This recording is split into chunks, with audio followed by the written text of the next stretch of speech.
Welcome back to Jersey Matters. I'm Larry Menti, and we are joined now by Scott Crawford, who is the director of the Associated Humane Society for New Jersey. And what does that mean? How many different places do you have? Well, we have 3 different places that fall under the Associated Humane Societies of New Jersey, and we date back as far as 1906 in the state. But wow. you know, we really became what we are today within the year 1970 to 77. Now, you recently had a bit of controversy. Yeah, a little bit. In Tinton Falls, yeah. You let some of the volunteers go, and they protested and said that they were treated unfairly, and then they made accusations about the way you were treating the animals. Has that all been taken care of? Rough situation, you know. Volunteers in any organization can be a delicate situation to deal with, but everything's cleared up. There was some minor misunderstandings with a particular group within the group of volunteers that weren't really adhering to our guidelines, our protocols for, you know, making the program safe not only for the people in it, you know, our staff, the animals, the public, but you know, we've done what we had to do. We've gotten rid of some people that we felt were problems. The program got back up and running pretty quickly.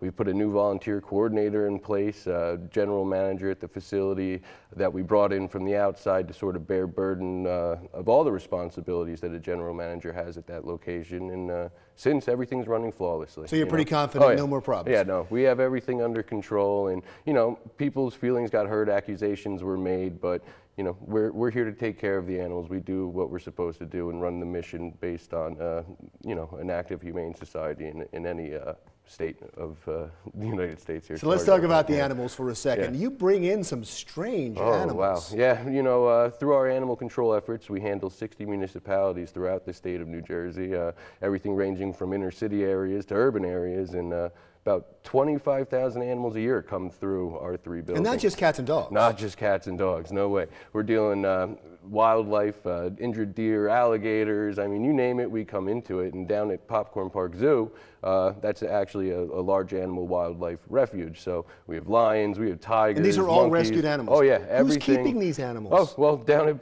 Popcorn Park, things are coming from illegal ownership, seized, other zoos that weren't operating properly that had to be shut down or just couldn't take care of certain medical cases. So we step in, we give the animals a home, the medical care they need, and you know, anyone can come down and see them. But it's not that we're just acquiring animals to show. Everybody comes from a pretty rough background that we're now helping turn around. Oh, that's wonderful. There was recently a story about animal hoarding, and it was unusual because I looked at the story and I thought, well, how big of a problem can that be? And then there's been all of these recent cases in the area in New Jersey of animal hoarding. It is a growing problem. Why do people do it? It's been a big problem for a long time, but I think with the way social media is today, people really have more of an understanding of what goes on behind closed doors.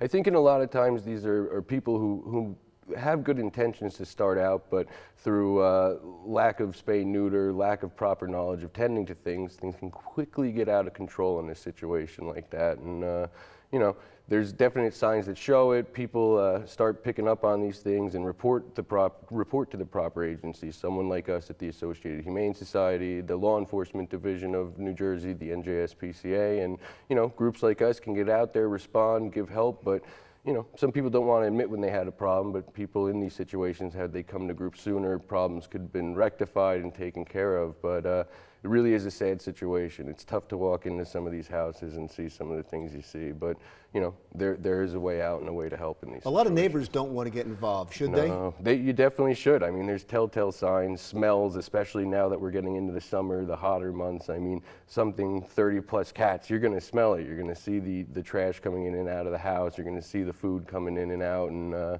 definitely report it. It's not only fair to the animals and the people living in that situation, but you as the neighbor, it runs some health risks for you as well. So, were you involved in any of these recent cases? The one down in Lakewood recently, we stepped in. A lot of big rescues actually helped coordinate that efforts. We went from our Popcorn Park branch and took about 6 of the dogs that we felt we were able to work with and give a better chance to rehome. And you say you help the animals by reporting this. When you go in, you see these animals in horrible condition. Oh man, a lot of times they might not have been fed properly because the numbers of them, some of them might be needing long-term vet care that's not being followed up on because someone's scared they're going to get in trouble.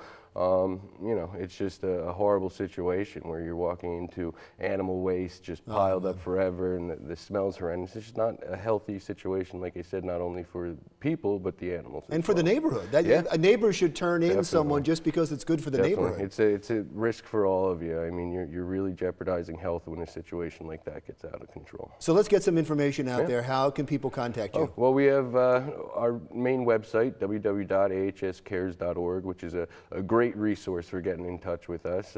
Many Facebook pages on the different facilities that I've mentioned today. You know, we run quite a big effort within the state, so we'd love to have more people come down, volunteer, adopt, foster, whatever you could do to help us help our mission in helping these. And Popcorn Park sounds wonderful. How do people get there? It's great. That's down in Forked River. It's very easy to get to if you're familiar with the Garden State Parkway, exit 74. About 7 miles down the road, and it's about 10 acres of land, and you'll have a great time there. You know, it's a small entry donation fee to get in, but you know, you get popcorn to feed everyone, hence the name Popcorn Park, and you get to really do some hands-on things with some of these animals. The staff down there is great, and we're always doing great things for schools, tours, everything we could do to properly educate our next and future that's generations. great. I'm coming. I'm bringing my kids. Thank you so much. I appreciate it, Scott. Scott Crawford, the Assistant Director of the Associated Humane Society for New Jersey. That wraps it up for Jersey Matters. I'm Larry Menti. Stick around for another thing.